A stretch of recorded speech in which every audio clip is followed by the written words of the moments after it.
We should explain the look of Marius, how he looks old here. It's not really that much time has passed, but that he refers to it in his dialogue. He says, look what the stone's done to me.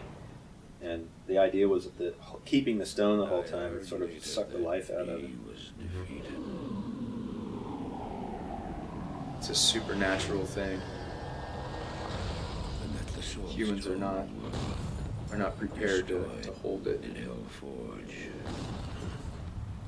And really, one part that got omitted that I kind of wish hadn't was the explanation of why he's in this place, which really seems to be sort of a weird, insane asylum, which really is what it is.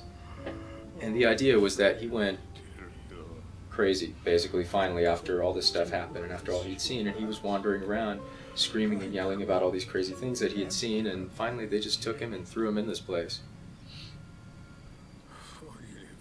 And he's been sitting here waiting for Tyrael to show up to rescue him.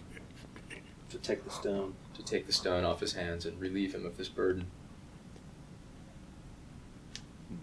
And one thing that maybe we didn't mention is that in his dementia, he believes that this visitor is Tyrael.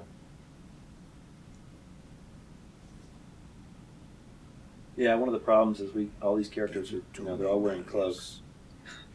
So you have a lot of guys wearing cloaks. It's tough sometimes to try and differentiate between them. This is finally over, Tyrael.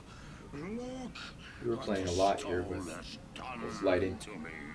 As you can see, lots of foggy volume effects, and there are little pieces of dust floating around in the air, which is something we took from actually the video that we shot. We realized that in all these shots there's pieces of dust floating around, and it looks cool, so we threw it in there.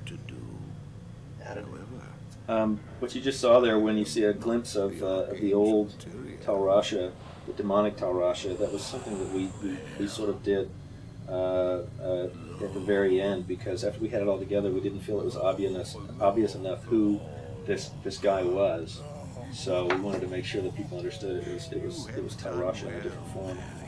And backing up slightly there, that last bit where Marius is freaking out and kind of moaning about why me and all that, that's something that really was driven by Frank Gorshin's performance, because he just read the lines that way. He just went for it, and so the animators listened to that and thought, we got to have this guy just go completely nuts. And so the read really drove the character, and it was pretty cool that way.